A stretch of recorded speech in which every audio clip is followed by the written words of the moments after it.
Mbola misaotra n'Andriamanitra mandrakariva isika ankehitriny a.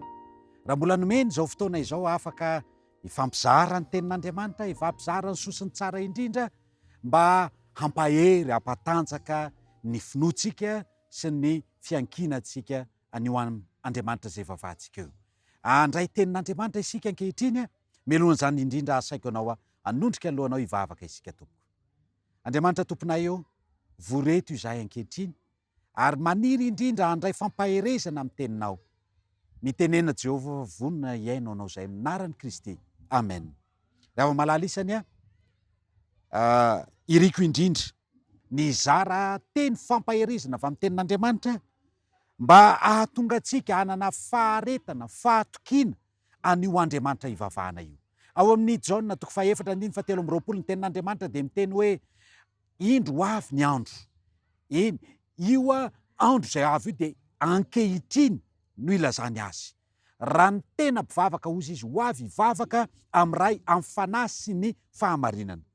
Andriamanitra dia mitady tena mpivavaka ankehitriny. Ry hava-malala, ahoana no ahatonga ny olona anankiray hanana an'izany toetra ny tena mpivavaka izany? Ny Baiboly dia miresaka amintsika fa Andriamanitra izay miantso antsika, izay hijoro amin'ny finoana sy ny fanantenana ary indrindrandrindra amin'ny fahatokiana azy io. Dia milaza ao amin'ny Jeremia 9:1-10 manao hoe fa izaho mahalala ny hevitra heverako anareo, hevitra izay hitondra fiadanana fa tsy loza, mba hanome anareo ho avy sy fanantenana. Ry hava-malala, Andriamanitra izay vavahantsika io, izay maniry indrindra hahita tena mpivavaka ao anatin'ny fiangonana, dia mikatsaka sy mitady mandrakariva ny ary mihevitra antsika, hevitra izay hitondra fiadanana fa tsy loza hozy izy, ary hanome antsika ho avy mamirapetraka sy tsara indrindra izay feno fanantenana izany.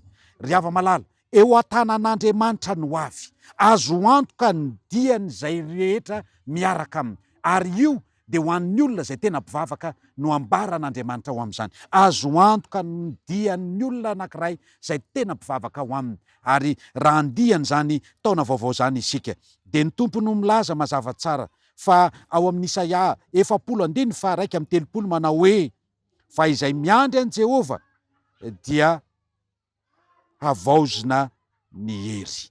Inona ny dikan'izany? Andriamanitra zany no manavao ny hery sy ny fanantenana ho an'izay miantehitra aminy, ho an'izay tena mpivavaka amin'ny marina. Hoy ny teny soratra masina, koa raha misy olona ao amin'ny Kristy dia olom-baovao izy. Ny fiafarany taona dia fiatombon'ny fanavaozana ao amin'ny Kristy indray. Koa irariko ry rahalahy sy anabavy malala isany, raha tojo eo aminao izao afatra izao dia mba hitondra fanavaozam-piainana, hitondra fiovana eo amintsika tsiraray avy, mba hahatonga antsika ho tena mpivavaka marina. Araka ilay voalazan'ny Jaona 4:7.